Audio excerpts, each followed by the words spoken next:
अस्सलाम वालेकुम। सऊदी अरब की वीज़ा पॉलिसी के हवाले से एक बहुत अहम और फौरी खबर गर्दिश कर रही है। सुनने में आ रहा है कि पाकिस्तानियों के वीज़े मुस्तरद हो रहे हैं और नए वीज़े स्टैंप नहीं किए जा रहे। तो आखिर इस अचानक तब्दीली के पीछे की असल कहानी क्या है? चलें इसको समझते हैं। जी हाँ, ये बात बिल्कुल दुरुस्त है कि फ़िलहाल वीज़ा स्टैंपिंग का अमल आर्जी तौर पर रोका गया है। लेकिन यहाँ सबसे बड़े सवाल पैदा होते हैं कि आखिर इसकी बुनियादी वजह क्या है और ये सूरत-हाल कब तक ऐसी ही रहेगी। ये वो सवालात हैं जो इस वक्त हर किसी के जहन में हैं। और जो सबसे बड़ा डर और खदशा लोगों के दिलों में है वो ये कि क्या खास तौर पर पाकिस्तान को निशाना बनाया जा रहा है। देखिए, ये सवाल बहुत अहम है, लेकिन इसका जवाब शायद वो नहीं है जो ज्यादातर लोग सोच रहे हैं।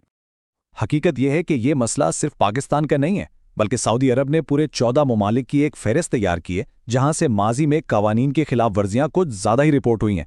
और हाँ, इस लिस्ट में पाकिस्तान के साथ साथ इंडिया और बांग्लादेश जैसे ममालिक भी शामिल हैं। तो इसका साफ साफ मतलब ये हुआ कि वीज़ों की ये जो बंदिश है, इसकी असल वजह किसी मुल्क पर पाबंदी लगाना नहीं है, बल्कि ये तो सऊदी अरब का अपना अंदरूनी निज़ाम है जिसमें बहुत बड़े पैमाने पर तब्दीलियां लाई जा रही हैं। यूं समझ लें कि वो अपने सिस्टम को साफ कर रहे हैं। और इस सारी कार्रवाई, इस पूरी सफाई मुहिम का जो मरकज़ है ना, वो है आज़ाद वीज़ा का गैर कानूनी निज़ाम। सऊदी हुकूमत एक लंबे अरसे से इस सिस्टम को जड़ से ख़त्म करने की कोशिश कर रही थी और अब लगता है कि इसके खिलाफ एक फैसलाकुन एक्शन लिया जा रहा है। तो अब सवाल यह है कि आखिर ये आज़ाद वीज़ा है क्या चीज़? सीधी सी बात है, ये एक गैर कानूनी फ्रीलांस वर्क वीज़ा है। इसे एक स्पॉन्सर, जिसे हम कफील कहते हैं, पैसों के बदले बेच देता है। इस वीज़े पर आने वाला शख्स उस कफील की कंपनी के लिए काम नहीं करता, बल्कि बाहर कहीं और गैर कानूनी तौर पर काम करता है। अच्छा, तो ये पूरा फ्रॉड काम कैसे करता है? इसे स्टेप बाय स्टेप समझना बहुत ज़रूरी है। सबसे पहले एक सऊदी कफील एक फ़र्ज़ी यानी सिर्फ कागज़ों में एक कारोबार रजिस्टर करवाता है, जिसे मुअस्सिसा कहते हैं। फिर इस फर्जी कंपनी के नाम पर वर्क वीज़े निकलवाए जाते हैं। इन वीज़ों को फिर एजेंटों के जरिए बेचा जाता है। वर्कर सऊदी अरब तो पहुंच जाता है, लेकिन वो अपने कफील के पास काम नहीं करता, बल्कि बाहर कहीं और काम करता है। और इसके बदले में वो अपने सरकारी कफील को हर महीने एक फिक्स रकम देता रहता है। और अब आती है सबसे बड़ी और सबसे दिलचस्प तब्दीली। पहले क्या होता था? सऊदी हुक्काम गैर कानूनी तौर पर काम करने वाले गैर मुल्की वर्कर को पकड़ते थे और मुल्क से निकाल देते थे, कहानी खत्म। लेकिन अब पॉलिसी में एक बहुत बुनियादी तब्दीली आई है। अब असल हदफ वर्कर नहीं, बल्कि वो सऊदी कफील हैं जो ये जाली कारोबार बनाकर वीज़े बेचते हैं। अब कार्रवाई उनके खिलाफ हो रही है। तो इस गैर कानूनी रास्ते पर चलने वालों को किन खतरात का सामना करना पड़ सकता है? ये जानना बहुत ज़रूरी है कि इस सारे मामले में सबसे ज़्यादा नुकसान का अंदेशा किसको है। जो लोग आज़ाद वीज़े पर हैं, उनके सर पर हर वक्त तलवार लटकती रहती है, जैसे कि कफील इकामा यानी रेजिडेंसी परमिट को रिन्यू करने के लिए एक्स्ट्रा पैसे मांग सकता है, या फिर वो वर्कर को खुरूज यानी भगोड़ा करार दे सकता है। यहाँ तक कि उसे मतलूब यानी ब्लैक लिस्ट भी करवा सकता है।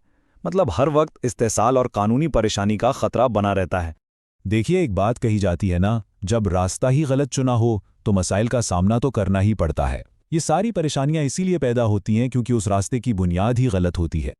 तो चलें अब आगे की बात करते हैं। मुस्तकबिल में क्या होने वाला है? इन तब्दीलियों का नए वीज़ा के लिए दरख्वास्त देने वाले अफराद पर क्या असर पड़ेगा? आइए ज़रा मुस्तकबिल के हालात पर एक नज़र डालते हैं। अभी की सूरत हाल तो ये है कि सिस्टम को अपग्रेड करने के लिए नए वीज़ों का इजरा आर्जी तौर पर रोका गया है। उम्मीद है कि जल्द ही वीज़ा प्रोसेसिंग दोबारा शुरू हो जाएगी, लेकिन मुस्तकबिल में ये बात पक्की है कि गैर कानूनी वीज़ों के खिलाफ मुस्तकिल और ज़्यादा सख्त कानून होंगे। और एक और बहुत बड़ी अपडेट ये है कि एक नए कानून पर भी काम हो रहा है। हो सकता है कि इस कानून के तहत नए आने वाले वर्कर्स को अपने पहले कफील के साथ कम से कम 1 से 2 साल तक लाजमी काम करना पड़े। इसका मतलब वो जो 3 महीने बाद कफालत तब्दील करने वाला निज़ाम था ना, शायद वो ख़त्म हो जाए। तो इस सारी सूरत हाल में महफूज रहने के लिए आखिर करना क्या चाहिए?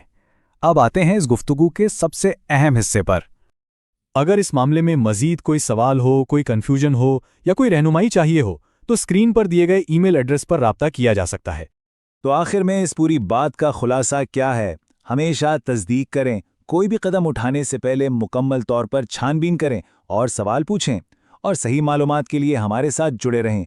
याद रखें, किसी भी मुल्क के कानून की पासदारी करने में ही सबकी भलाई है। अपना बहुत ख्याल रखिएगा। अल्लाह हाफिज़।